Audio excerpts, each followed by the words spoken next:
Alright guys, it's Liam here from Gracie Jiu Jitsu VT1. I'm here with Mr. Duncan Robinson, blogger extraordinaire. We're here to do some simple, effective jiu-jitsu. That's the kind I like. And we're going to do passing close guard. Alright, I've got Mr. Duncan over here. There's a lot of different ways to pass close guard. The thing most people forget, there's a couple of things most people forget, is firstly to keep it simple. Secondly, to reduce the amount of attacks he can do. That's the second thing. And third thing is to set up your open guard passes. Most people would do the close guard pass without thought of what comes next. So it depends what grip I have. It's going to depend on how I pass this guard. If I like doing knee through pass to the right, it's no good having these grips over here. So that's something to consider when you do your standing guard passes. First step. 1. Flat feet are bad. Why? Yeah, we all do it, but it's not good. It's lazy. It stops me making base, and it's going to be easy for him to break my posture. So the first thing I do this, and Master Hoyler, I picked this up from him one training session when I asked him, how do you pass someone's close guard? Before he told me how you pass someone's close guard, he did this. He said, touch hands, just wiggle it back gently. He said, all right, let's roll. So if you look over here, look at this gap I've created over here between us. Space for the Holy Spirit. Okay, so I'm here like this. Now, put your hand on my collar, Duncan. It's pretty difficult to get a good grip here. Now, if I started here aggressively trying to pass, it's very easy for me to get a hand on my collar. So just while you're shaking hands, I know, or in competition, but the key is to not make it obvious. Don't go like this. Because if I do that, he's going to start pulling back on me. So as we start, or he's pulled guard on me, I relax for a second, I just wiggle back. He doesn't really notice what's going on. That's the first thing. Now I've increased my leverage. Second thing, if he grabs my collar and he starts pulling me forward, it's very tough on my hands if I stay here. So first thing, I should be on my toes. Secondly, I need to create what the Chinese in Kung Fu call grounding. So he's pulling me forward here. There's nothing between me and him. Boom. My hand's going to hit the ground and I'm in big trouble. So what I do is this. As he pulls me forward, I push my hips forward and my head slightly back. I'm curling my tailbone underneath me. Now what's happening is he's actually pulling me directly into my knees. The harder he pulls, the more pressure he's going to put into my knees, into the ground. Now if I break that just slightly, it becomes all about my back. So I'm creating grounding, a 45-degree angle. So I don't lean back because he'll sit up sweetly. I'm here, I push my hips forward, and I'm coming up and using them like shock absorbers now. And now I'm ready to stand up.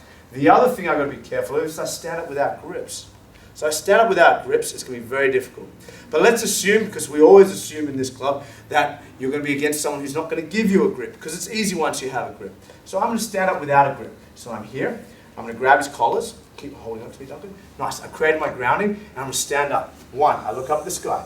2, now, Duncan's too heavy for me to lift with my arms. So watch, I lift my legs up, my knees go under his bum, and I put my elbows down. Now I'm going to use a lever to pick him up in one motion. Look, I curl and I lift and I stand.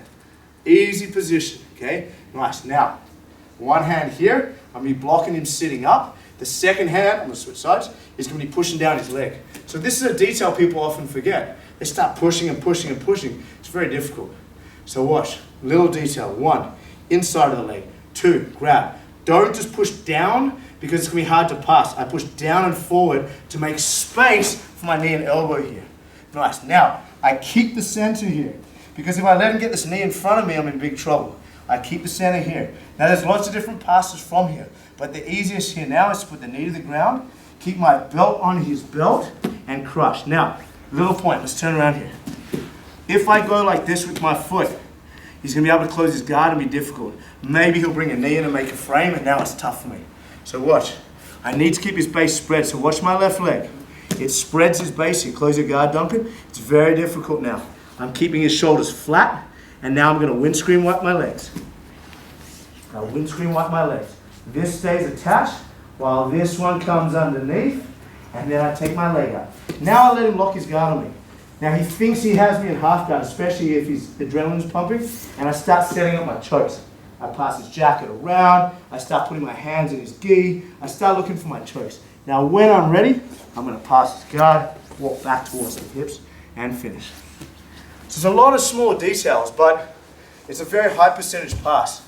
So I've got Duncan here, he's on his back. First thing, good wrestle. Second thing, on my toes when I start. He starts pulling on me. I push my hips forward and my head backwards. That gives me base. Now, I'm going to grab a hand, but he's not letting me get it. So I'm going to go to my second pass, which is where I'm going to lever him up. Look at the sky. 1, 2. Bum goes up, elbows in, and now I'm going to curl and sit my bum down to lever him. Easy, no strength. Stop him sitting up because he's going to try and sit up. I'm going to push down and forward on his knee. One quick note, what I'm going to do in a second at the end, is we're going to stop if he stands up. Now watch, I push down on the inside of the knee, and I'm going to go down and forward like this. Look, down and forward, knee comes in here. Nice. Now, I'm going to spread his base as I put his shoulders flat on the ground. Go Duncan, close your legs. He can't. Now look, I'm going to windscreen wipe under, and then I let him lock on. Just to give him a little bit of false confidence while I start setting up my next move. And now, when I'm ready, I pass his guard, and I walk back under his hips to finish. One quick point, jump up, Mr. Duncan. You need to know if you're going to pass this way. Jump to close guard.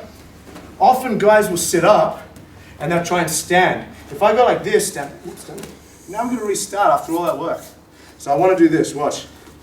When he stands, I take one leg like this, boom. One leg like this. So watch what happens. Mr. Duncan closes guard.